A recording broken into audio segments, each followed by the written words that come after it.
I want to thank you for the opportunity to testify in support of House Bill 5043, an act concerning the adoption of Atlantic Standard Time. In essence, I submitted written testimony. I've testified last year on behalf of this same cause, and more than happy to answer questions, but I actually have an expert on this issue that flew in last night from Colorado just to testify on this. And if I could have the indulgence of this committee, I'd like to give my time to him. Thank you very much to the members of the committee, and thank you, Representative Vail. I did fly in last night from Colorado, so thanks to United Airlines for a direct flight from Denver, and thanks to my Lyft driver this morning that knew the difference between the LOB and the Capitol, so I actually got to the right building. On time as well. Yeah, yes. Thank you very much for your time. I have, I don't know, 6 or 7 pages of written testimony that I think that you have. I'm happy to read from it, but you know, probably the time would be better spent with me just telling you that this is a great issue for the Government Affairs Committee to be taking up. The government imposes a change in the clocks twice a year on the entire populace, and it's really just kind of a glitch in the way that we operate the clocks, and it's a deadly glitch. There are people that die every year from heart attacks, car accidents, strokes, epileptic seizures. Workplace accidents go up. This is a legitimate health and policy issue, and it's been treated, in the past as something that's kind of a quirky little issue about the time. But the more research that gets done, the more it becomes clear that this is a totally legitimate public policy issue. And I think it's the kind of thing that especially young people today are saying, why do we have this change? And if we don't have a good reason, why are we still doing it? And so taking a step to try to fix this glitch in the clock is something that not only fixes the problem, which is a good thing, but also in a bigger sense, I think restores a little bit of faith in government, that the government is trying to do things the right way. And if we can get this sort of fundamental thing right, then we can go on and get other things right. I mean, one of the most common things people say is, why are you talking about this when we have so many other important issues? But really, it's hard to imagine a single issue that directly affects more of your constituents than the imposition of a time change twice a year. I mean, I often say, if somebody snuck into your house and moved your alarm clock so it went off an hour earlier than you were expecting, you would be pretty mad about that. And yet the government does it twice a year and without any really solid justification. The reason, I'd be happy to go into the reasons that we do still have it, but and I'm happy to keep talking about it as long as we like, but I understand that there may be some questions, so I'm happy to just respond to the questions directly. Representative Vail, did you have? I want to get down on one knee. And I just want to mention, too, that this similar legislation is in 4 of the 5 other New England states we have, and it's being heard around the state. And I have actually submitted testimony in New Hampshire. We have a very similar bill up there, and it's gaining traction. So we're all trying to work together to try to figure out how to do this. Obviously, if Connecticut were to move into, the point is to move into the Atlantic time zone and then eliminate daylight savings so that we have that hour in the afternoon as opposed to the evening because of the seasonal affective disorder, which we've talked about in the past. People go to work in the morning in the dark, they come home in the dark. It's kind of depressing. At least this way they'd be able to come home in the light. They'd still go to work in the dark. And so I just want to, there is a movement across New England to do this, and I think he could probably answer your questions, but I'm here to answer any too if you need to. Thank you. Thank you. Any questions or comments? Senator Haskell. Thank you both very much for your testimony. I'm fascinated by this issue and appreciate your expertise. I have a question because I represent a community in which many people travel to and from Manhattan every day for work, and I'm concerned that you mentioned some initiatives going on in other states, but it would seem perilous for Connecticut to move forward without New York's participation. In other words, a commuter might board the train in Westport and arrive in New York an hour earlier than they had left. Sure, it's a totally legitimate issue, I might say a couple of things about that. The first is that New York this year has a bill that looks like it'll probably pass that is very similar to the bill from Massachusetts from last year, which is to create a study committee. And it's hard to imagine that the New York study committee is going to find anything different than the Massachusetts study committee, which found that there are clear health benefits and clear benefits for all of the citizens to remain in daylight saving time year-round. So I think that there's a pretty decent chance that if all of the New England states move together, as this bill envisions, that New York will notice that and not want to be left behind in the sweep of history, and will catch up to that.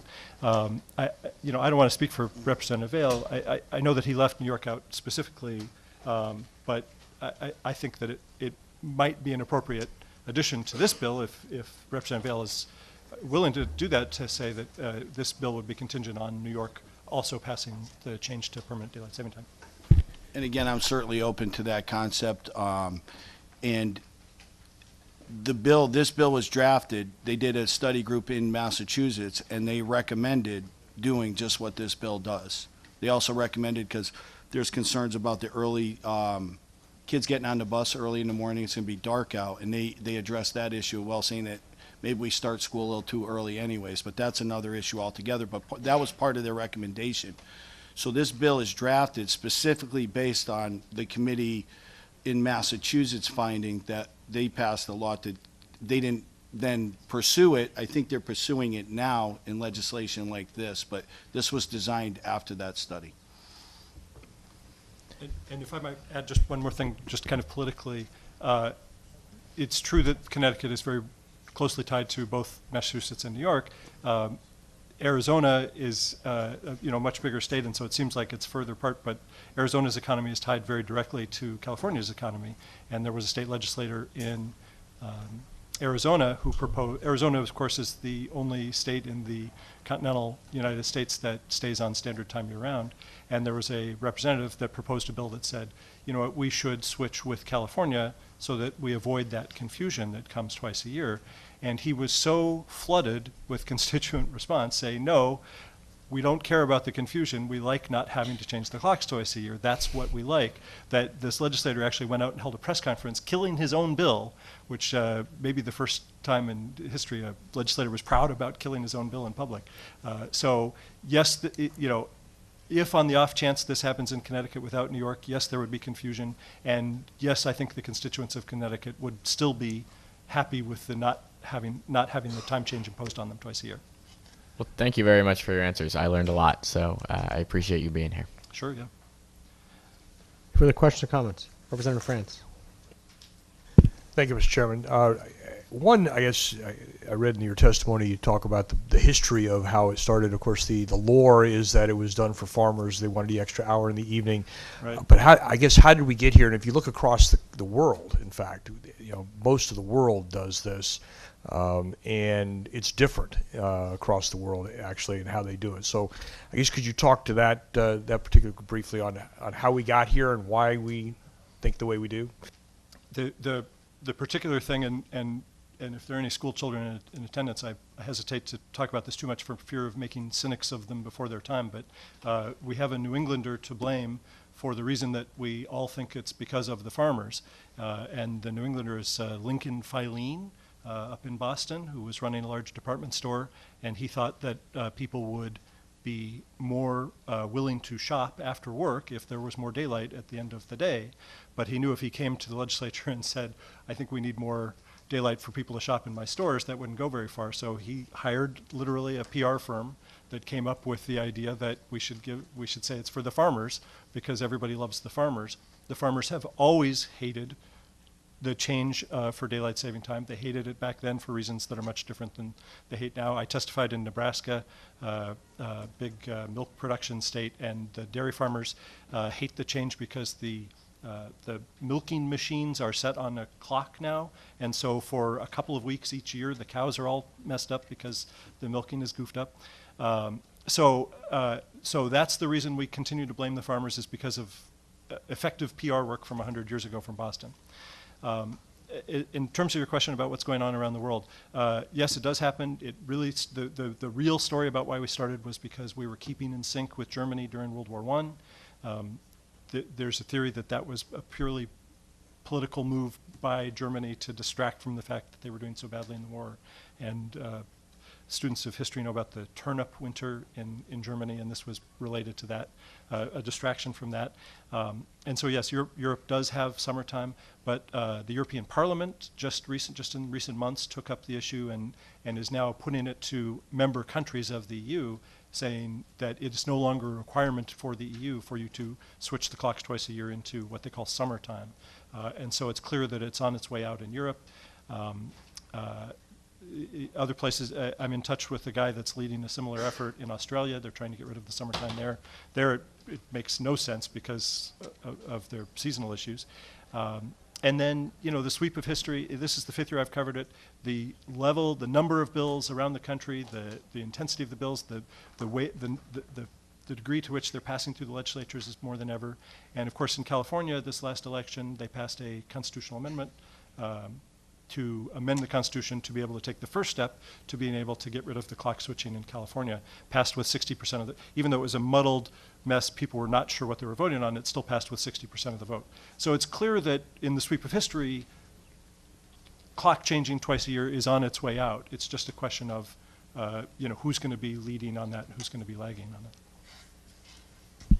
And thank you for that. I guess the final question, there was a change in the timing of when we moved our clocks under President Bush. Did you see the research? Is there any impact to that would confirm, some of the points that you're making related to the health impacts and others by making that change?